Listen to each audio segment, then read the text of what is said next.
Bien-aimé, shalom, topesi bino mbote na kombo na Yesu Masiya, mbote bonjour, bino bato nyonso bolanda kabiso. Voilà pourquoi nous vous saluons. La paix et l'amour de Jésus soient dans vos maisons, là où vous nous suivez. C'est ainsi que nous allons prier pour que nous commençons cette prédication. Nous laissons la prédication entre les mains de notre Seigneur. Seigneur éternel des armées, nous te rendons grâce parce que tu es le Seigneur, le vrai Dieu. Oyazo pesapso kimia. Pe apesi biso mokolo lelo to dédié tango na maboko na yo za nesika oyo mitema nyonso ezala soumis à la croix mato nyonso ezala soumis à la croix na kombo na Yesu Masiya kimi ezala partage pour na biso au nom puissant de Jésus. Bien-aimé dans le Seigneur, toza na enseignement na biso grand thème na biso ezali les caractéristiques de la nouvelle vie en Christ. Un chrétien doit savoir quelles sont les caractéristiques qui les caractérisent dans cette nouvelle vie qu'elle a rencontrée, qu'elle a commencé. Donc, il doit connaître au moins quelles sont les caractéristiques. Lobi tolobela qui caractéristiques important, toloba qui sur le service. Comment est-ce que tu peux servir le Seigneur et comment est-ce que tu peux servir dans ton église et comment est-ce que tu peux servir comme serviteur de serviteurs. Donc, ils allaient important moutaye babilo kwana nyonso. Donc, mouto seneli aye banako servir nzambe parce que nzambe ozo mona ete soko banina ko servir mutaza liboso na yote okotika la koyeba te ndenge ni au servir nzambe. Si dans ton église tu ne sers pas aussi le Seigneur, le travail de l'église, tu ne saura même pas à servir n'engeni no ko servir na cadre d'église. Donc on a parlé sur les services, les autres lobela sous caractéristiques mususu oyo ezali ko caractériser les chrétiens. Les autres lobela thème na biso sous thème na biso parce que grand thème ezali les caractéristiques qui caractérisent les chrétiens de la nouvelle vie. À côté na nzela sika. Maintenant a kozala ndenge pour la caractériser les autres lobela sous thème sur se supporter les uns les autres. Bien-aimés dans le Seigneur, nous devons se supporter les uns les autres. Surtout comme on a niveau qu'on se supporter, moi tous à la unie égalité, bien-aimés. Christ a supporté mon la pierre tina souka. Ce que vous qui va bien bakambia lelo mais a bengana ka pierre. Mais il est arrivé à un niveau de supporter les apôtres. Excusez, malgré leurs exigences, malgré leurs défaites, malgré leurs faiblesses, Christ a supporté les apôtres pendant 3 ans, à Tambona Bango, à enseigner Bango, à l'Akisi Bango, comment est-ce qu'il devrait vivre dans cette nouvelle vie en Christ, bien-aimé. En tant qu'un chrétien, bien-aimé, nous devons supporter toutes sortes d'habits en tant que chrétien. Quand on sait qu'on a toujours dans batapi bien aimé. Quand on sait que makam nyoso uzalaka malamu, to stokomi ba na nzambe, okuta na frère mo kaza arrogante, okuta na frère mo ka tetite ser mo ka loba malamu te. Nous devons supporter parce que to okuta na batu mususu oyo aboli mutema. Mais amemi makamno sozaki na ona ka nzela na nzambe te na nzela oyo azalaka kala amemi na nzambe aza colérique musu koloba loba amemi na nzambe. Donc nous comme des enfants de Dieu, nous devons nous supporter, bien-aimés dans le Seigneur. Faire le nécessaire pour se supporter et pour permettre yo oyeba pour se maintenir, bien-aimés. Donc nous pouvons apprendre à tolérer, la tolérance.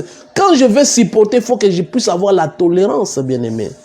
Tolérer quoi? Nous devons tolérer les autres en les pardonnant. Ça dit, comme ça,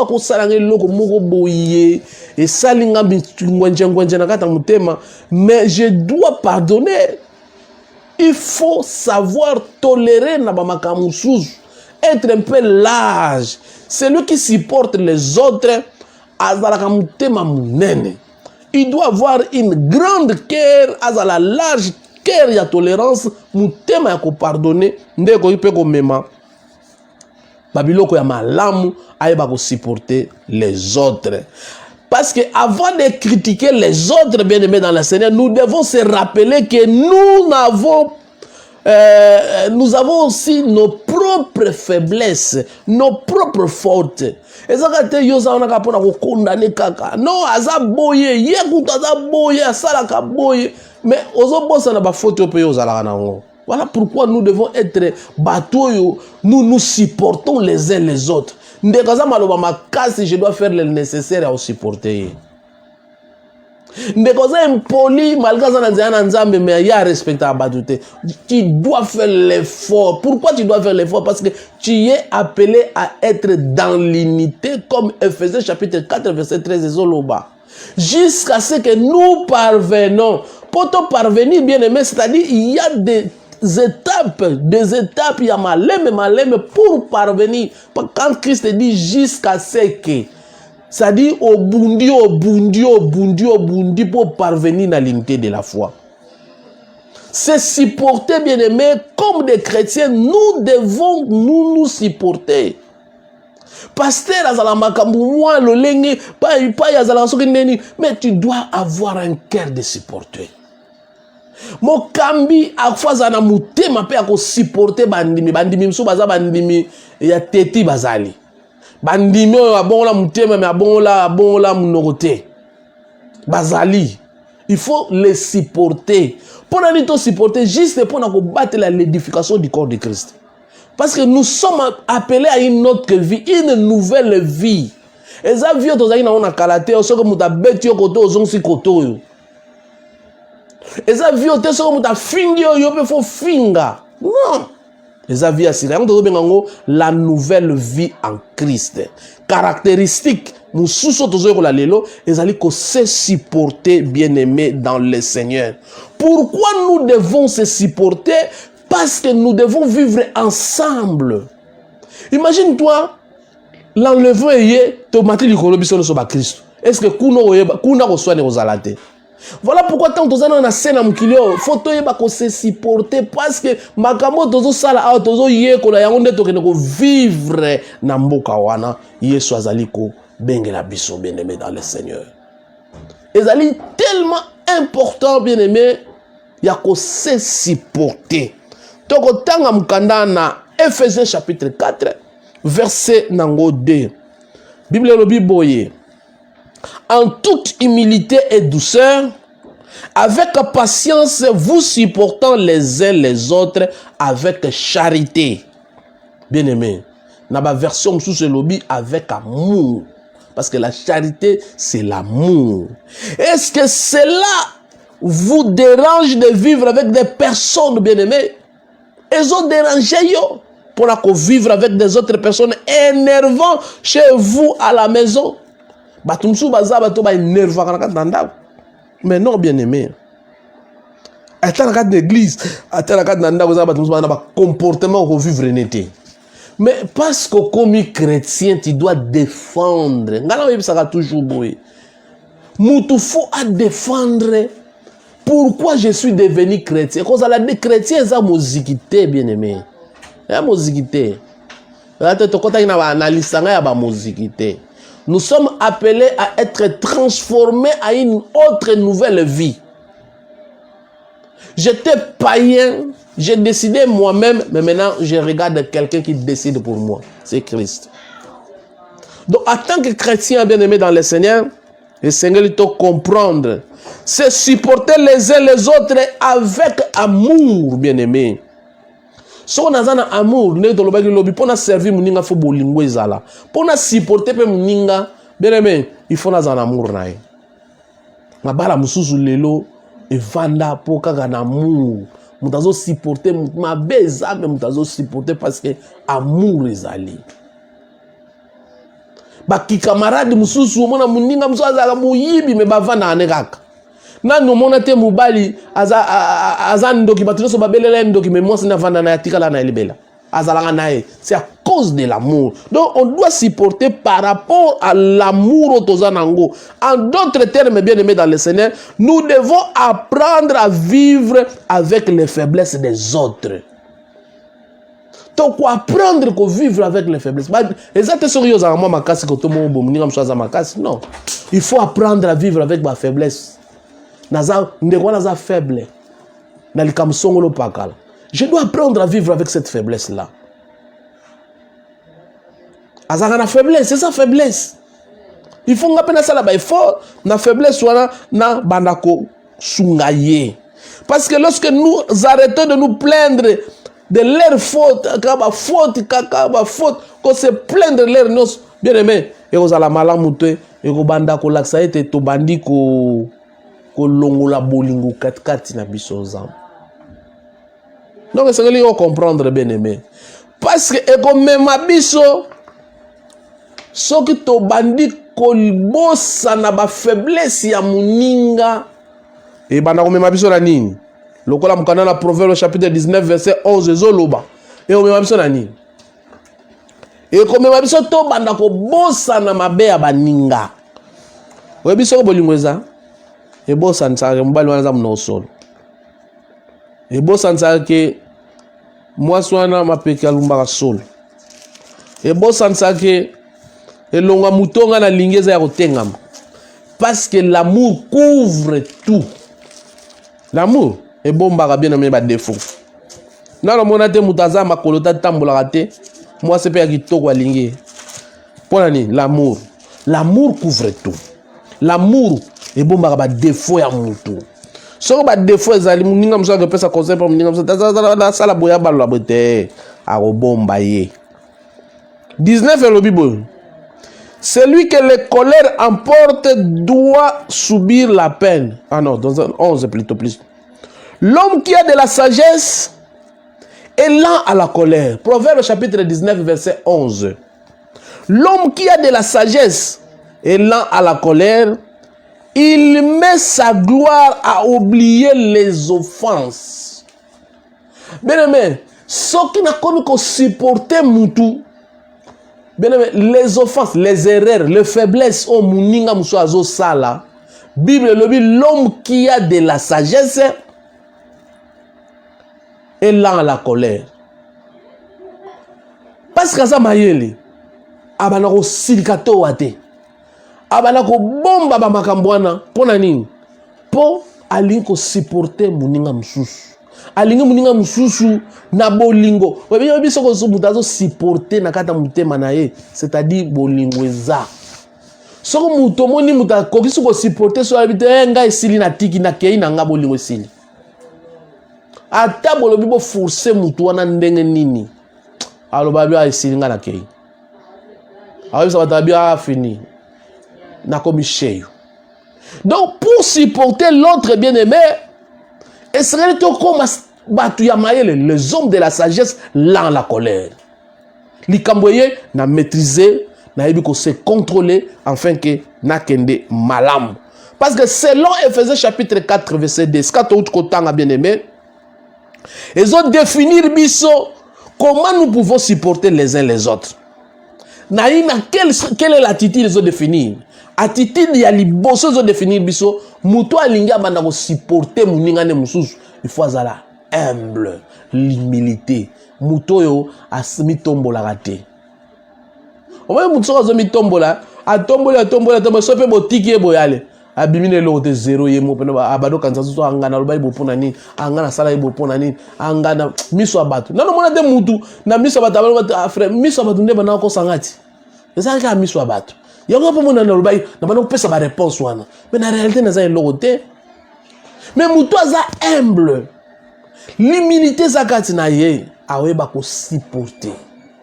Tu as supporter. Tu as vendu kimia, tu as lobby avant de kimia. Tu as bien, tu as une réponse. Tu as bien, tu as lobby, tu as pas yoki. Tu as bien, tu as kobi pa vandi na ye, azoloba na yete. Pona nini pona ko éviter likambo zaki mukesa nini koma munene sala bouf parce que ça na batu nzamba sala ba musu baza ba mettre musu baza ba pétrole donc soki okebite soko zanga humilité yo po ngana pelisi yo po pelisi to sala ni to sala bombe ensemble bien aimé attitude monsieur Seigneur tozanango bien aimé pour te supporter baninga mususu il faut tozana douceur et loko tozangango mingi ezala biso batei ezala bayoki bana na nzambe la douceur tozangango mutaza la douceur koyeba ko répondre la douceur koyeba koyebisa muninga likamususu la douceur koyeba koyebisa muninga ozoloba na muninga réponse déjà lokolo so tombokaki mutu azoyoka ngwa lokolo azoche banzete ozo tchoube bambeli ozo tchouba mitonga katikati na ye bien aimé dans le Seigneur pour na supporter fort la douceur yesu azalaki nango ayeba ko na douceur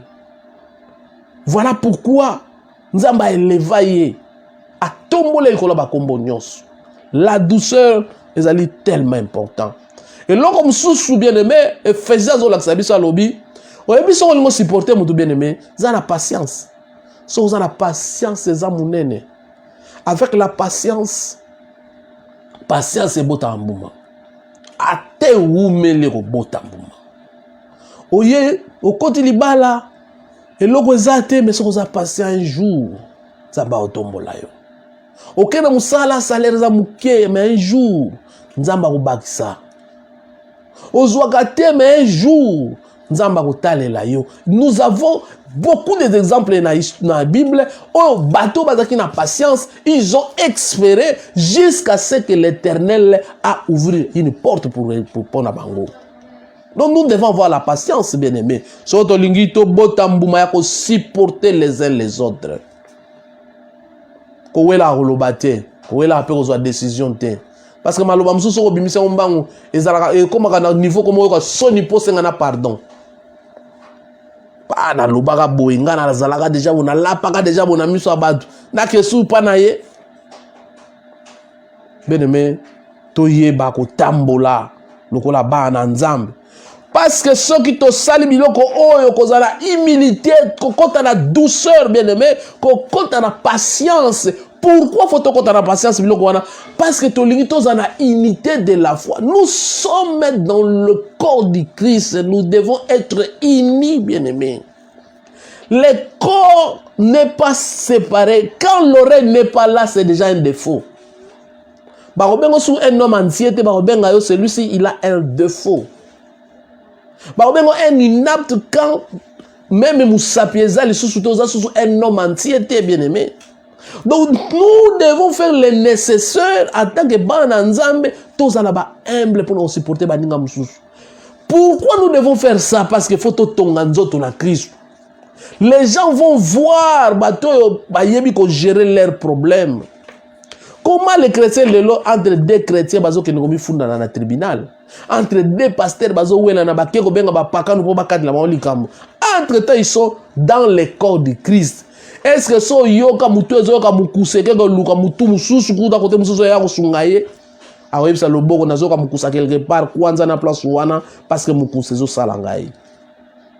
Est-ce que so yoka estomeza na posa na kolia zolo ayoke lié solo ya kitoko akeko luka zolo mususu. Bien-aimé dans le Seigneur, c'est pour l'unité de l'esprit. C'est que les bisotos à koyeba ndeni toko se supporter les uns les autres.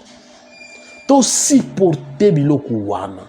Dans les familles, faut te bako supporter papa, supporter maman, maman supporter papa. Ezala ba erreur salamaka. Ezala ba gaffe salamaka. Mais oh aza mutema munene koleka muninga mususu parce que Bible dit les forts soutenaient les faibles. Et le gars battait parce que va bien mutu tata na ndako à cause de la force koleka maman. Non. Bamsu papa pas un faible. Malgré aza responsable la famille aza faible. Mais yo maman doit force supporter papa. Mais ça des papa faible à côté d'un état de faiblesse, yo pe maman au côté d'un état de faiblesse, bozalande ni binonyos. Beaucoup mi ba fraku binonyos. Donc nous devons cela nous permet d'avoir l'unité de l'esprit dans l'église. Ephésiens chapitre 4 verset 3 ils ont confirmé biso makambo bien-aimé dans le Seigneur. Ephésiens ont confirmé. Pourquoi nous devons se supporter? Parce que dans l'église, nous avons besoin d'être unis, bien-aimés dans le Seigneur. Vous efforçant de conserver l'unité de la foi, de l'esprit, par les liens de paix. Qui moko eloko ekoki kosala ete biso to enforcer, to sala soudure, to telema, to koma na niveau ya kokota kokanga nzoto eza soudé, loboko ezalaka soudé na koto, lokolo eza soudé, lito eza soudé na mutu. Faut tout ça là effort, efforçons-nous, bien aimés dans le Seigneur. Yako ça là effort wana toko matina niveau yako yeba nenge nini tokoki comme na l'unité de la foi. Yango Bible vous efforçant de conserver l'unité de l'esprit par les liens de la paix. Luka kimia bien aimé. La paix kimia na ba famille na yo. Kimia na ba église na ba église, kimia na ba voisin, kimia na ba mususu, kimia na mobali, kimia na bana, kimia na mwasi na yo, kimia na kati na famille. Bible bi na ba lien wana, ba lien apeze belé. Ba lien apeza na musala za pe na kimia na bato. O konta na bisi ubani ko soin sa mutu nyonso fo soin sa ye. Eza lien de paix bien aimé. Nous devons chercher les liens de paix. Pour être tonga l'unité de l'esprit, il faut tout le lien de la paix, bien aimé. Parce que l'humilité est nécessaire pour te supporter les uns les autres. Mukanda na Matthieu chapitre 13, l'humilité est nécessaire pour se soutenir les uns des autres. Et l'autre est liboso mute sengeli a comp. So na sala komi kitisa. Eza moko ebelema na zana problème na mutute. Mwana muke bondia, mukolo bondia, mpaka bondia, tokokai na yo, ndenge ni boza malamu, to suka ta wana. So to bito évoluer mingi te mbala msuto ya kokotsa babilo msusu, mais to suka na zanga na problème na mutu te. Na opesa mbote na mutu nyonso. Na lamuki na tongo, awa na mboko oyo, na yoko lelo moko batu msusu ko pese mbote ta siliki. Et comme le connaît mbote comme obligation, si eza malamu, eza pona ko renforcer les liens de la paix. Parce que si on peut c'est-à-dire tu as un problème avec moi. Seigneur, il faut comprendre, bien aimé. Voilà pourquoi tu entends à Matthieu chapitre 7, verset 3. Pourquoi vois-tu la paille qui est dans l'œil de ton frère et n'aperçois-tu pas la poutre qui est dans ton œil? Au monde akaba faute ya baninga msusu. Au monde akaba erreur ya baninga msusu. Au monde akaba be ya baninga msusu. Berrer na yo moko mona ngote. Et c'est que nous rappelons qu'il t'a la place où ils ont été ngama. Le quoi yo pose na baerre. Si porter pe baerre amninga. Baningo pe bazana baerre si porter bango. Po bango pe bazo supporter yo na baerre yo zana. Alors yo pe supporter baninga na baerre mususu. Qu'est-ce que ça va prendre yozo mo le loko ya munene ya mukeza na liso ya muninga ozo mona yango me ya munene ezakati na ozo mona ngote. Donc le Seigneur to comme à niveau à comprendre bien aimé dans le Seigneur. Surtout comme à niveau à comprendre ya oloba ete te ngala ngape na zana baerere. Ngape na zana ba faute. Lokola ngape na zana ba faute na zape mutu. Alors so likambo ezali na supporter ndeko mususu. Po mbamso ngape quelque part bazo supporter ngai. Ko kanzate ka yondo zo supporter ba mususu. Tu dois savoir que d'autres côtés les autres qui te supportent peut-être aux arrogants, peut-être ils vont expliquer, peut-être ils vont s'exprimer, ou ils vont lobater la mise à bat. Bani botika na mino kaka. Ya lo banende ngwana. Neti biso batu ba so ka moni lo bana ya zaka na ki soda zana. Bazo supporter nga. Parce que ngape nazo obligé na supporter batu mzuzu malgré comportement na bango. Donc c'est important bien aimé. Bisonyos tozana ba faiblesse bien aimé. Bisonyos tozana ba faiblesse baninga musu bazo supporter biso pe sengeli to supporter baninga musu bien aimé. Ezana na ba famille nous devons supporter. Ba mesure oyo ko affecter mutu. Ezaka soki nazo supporter baninga musu na humilité te naza arrogant baninga na pe ba supporter ngaite bien aimé parce que ça na batu musu to benga bango les perfectionnistes bango ba mona lokwa baza ba parfait baza na ba erreur te. Les perfectionnistes bien aimé baza bato yo ba déclaration na bango ezalaka toujours nga moninga nga na zanga nga na benga o banganga. Cause la perfectionniste était mututu azana erreur. C'est pas une bonne façon ya ko motiver baninga mususu. L'air mususu pe lukaka po tunaka ba erreur na yo baninga mususu ba corriger po olongola yango.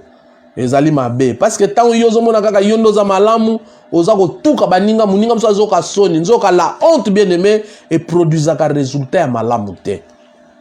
Pour na tant ozo yoksa baninga nyonso soni et produisaka résultat malamu te. Au contraire, résultat au biso tozo luka ezali résultat o ezali ko pousser batu na basala makambu ya malamu et non ya ko yoksa baninga mususu soni bien aimé. Et c'est to accepter comportement, le mauvais comportement des autres, sans leur exiger des explications. Banana ko accepter yendenga zata za mauvais, accepter ko senga na ba explication te. Obandi ko ondimie nanu, ko tena mabena ito tena ndenga zalaka to tena makambo salaka te, ondimie nanu ndenge wan. Le makambo suze olongo après.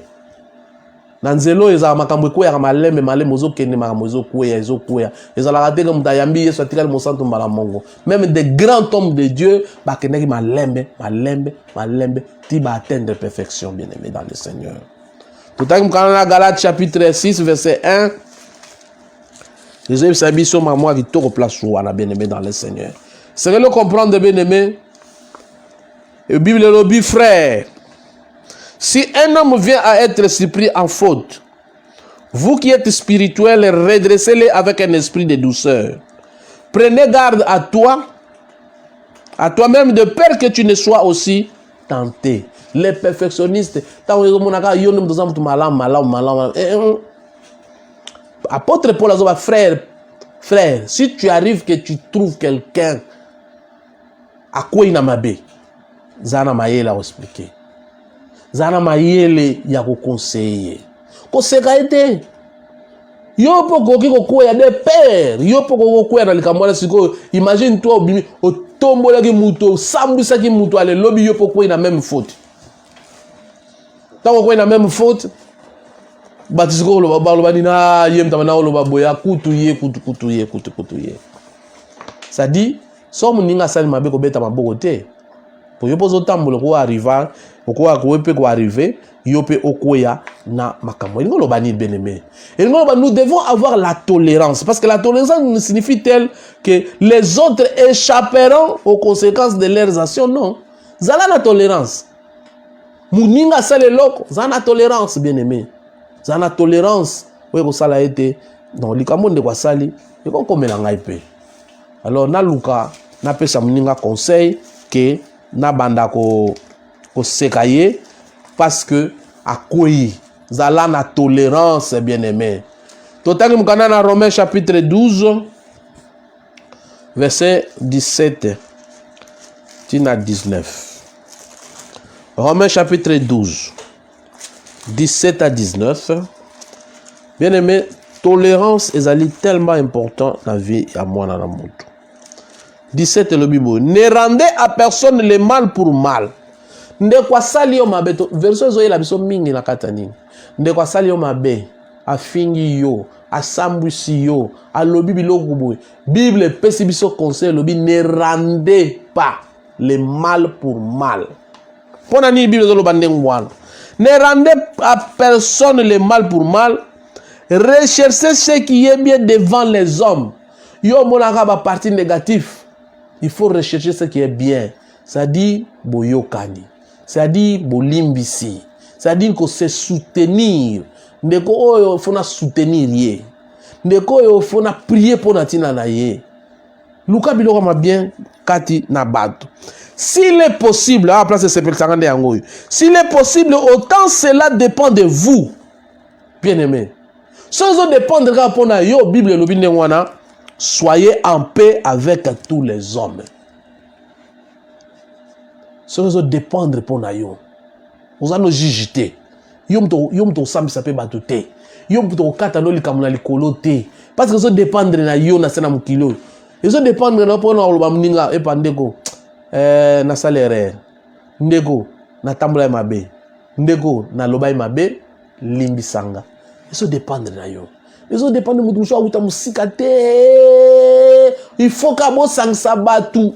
Il faut que batu mususu ba ya ba vanda, il faut likambango comme yemta loba kinga muna sala ki to balola ki si manangonde bo senga na bolimbisi. Te. Ndengwana te. O via sika toza nango.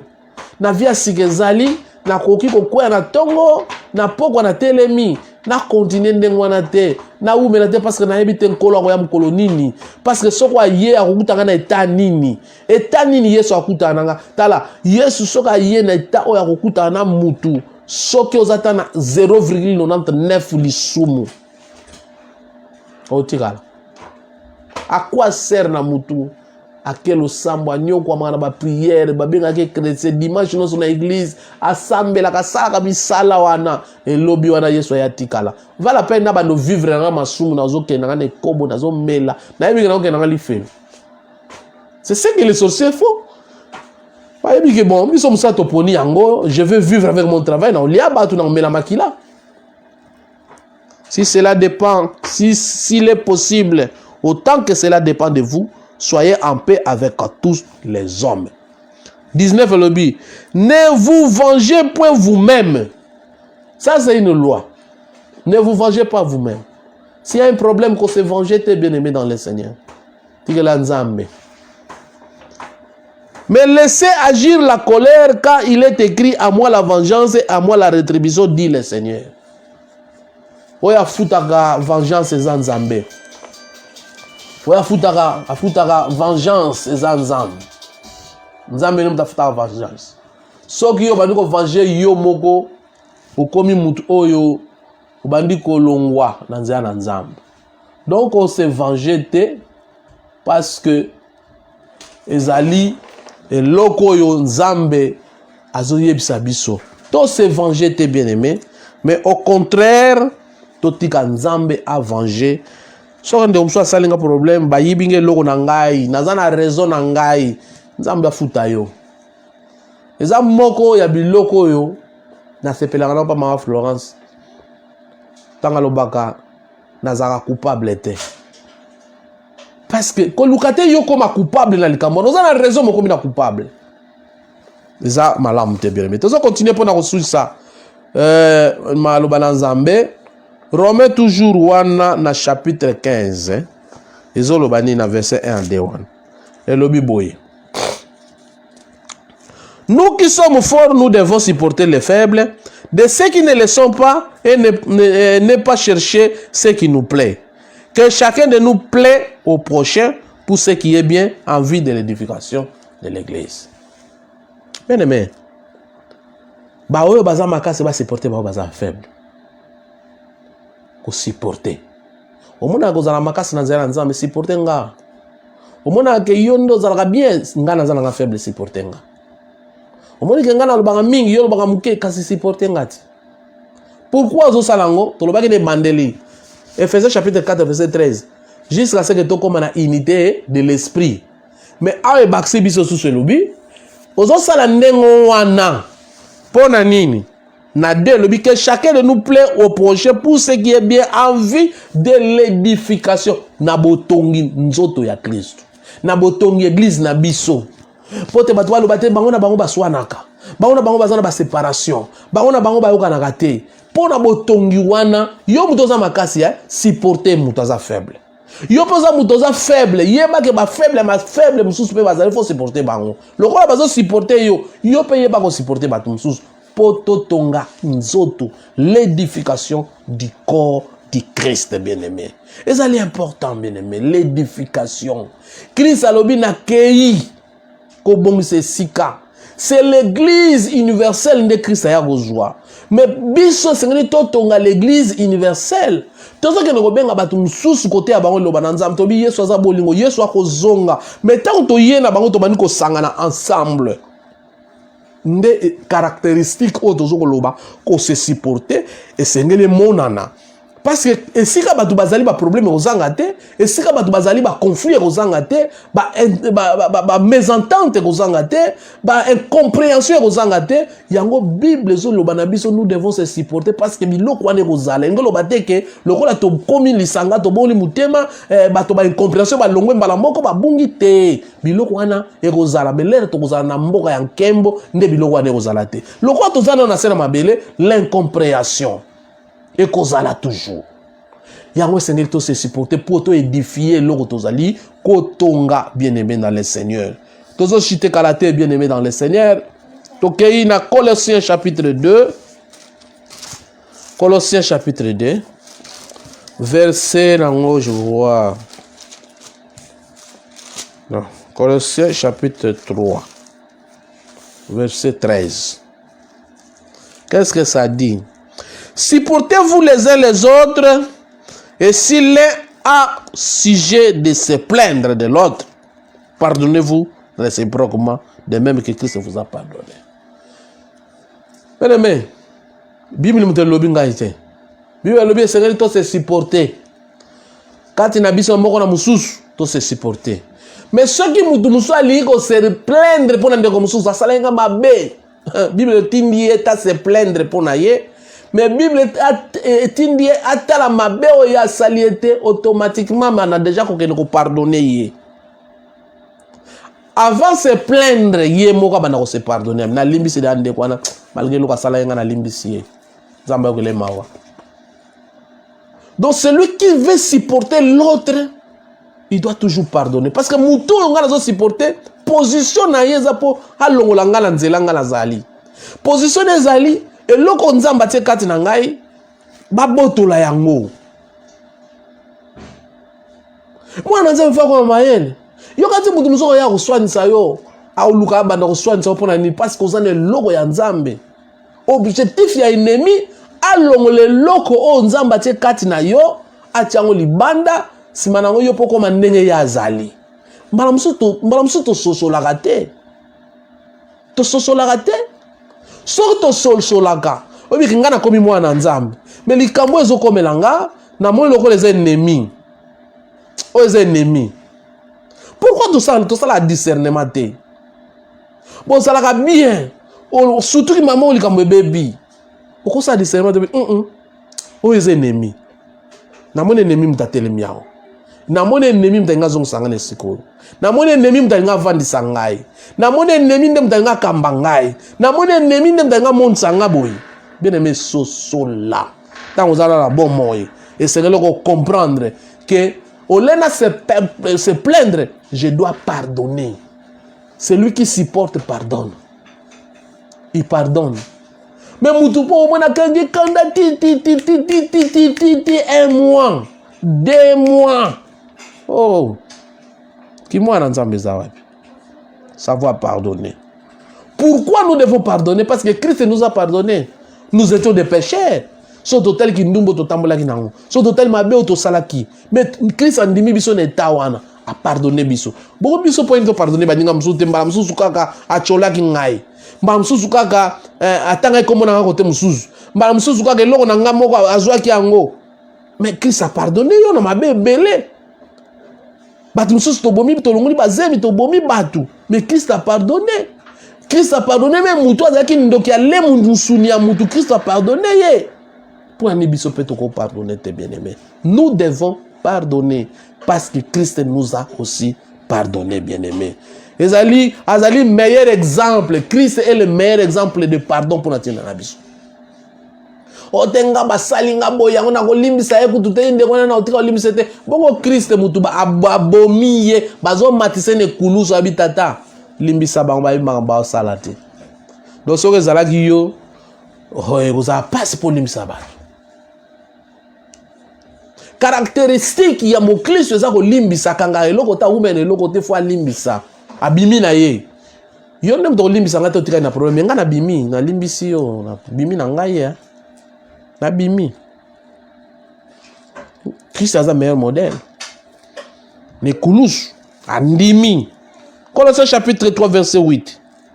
Mais maintenant renonçons à toutes ces choses à la colère, à l'animosité, à la méchanceté, à la calomnie, aux paroles équivoques qui pourraient sortir de notre bouche. Pona comme un niveau ya pardon, na banobosa na ke muto na supporter ye, na tamblana ensemble malgré ye. Biloko esengeli nga na bana ko éviter na kati na bomoto na ngai, c'est la colère. Moni colère, bato mususu baboma babana na bango pona kanda. Simango asutuki. Muko mususu na kuti musala. Na komi na ndako. Na kuti na fandika bachi biloko na lia. Na yoki na libanda ya pasuli vitra batu. Vitra ngo pe wa pasuli ya mutu ke tambula kateza ya ovanda. Ole na vérifier nada. Na zui banku moko ezala pembeni ya plastique na beti mwana mtu. Mwana fungwa mi mutu mobimba pota ya munene. Lelo mwana na kwa usuko kata rate a cause ya cicatrice tala kanda place gome mamutu. Na kukai ko boma mwana. Simanango le na ketu na vitre oyo ba pasuli eza na ka 8000 kwanza. Donc na kukai ko pasula mwana mutu akufi a cause ya 8000 kwanza.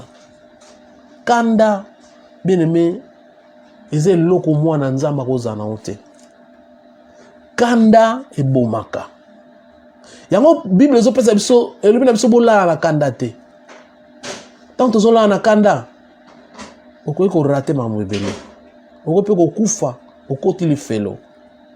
Esengeli to éviter na munoko na biso kanda na motema na biso kanda tanke bana nzambe. Poso to linto bano supporter baninga msusu. Ennemi ya liboso esala teke ndeko msusu ngana supporter ye eza kanda bien aimé. Biango Bible ezopesa biso conseil ezoloba na biso na 8 maintenant renoncer à toutes ces choses.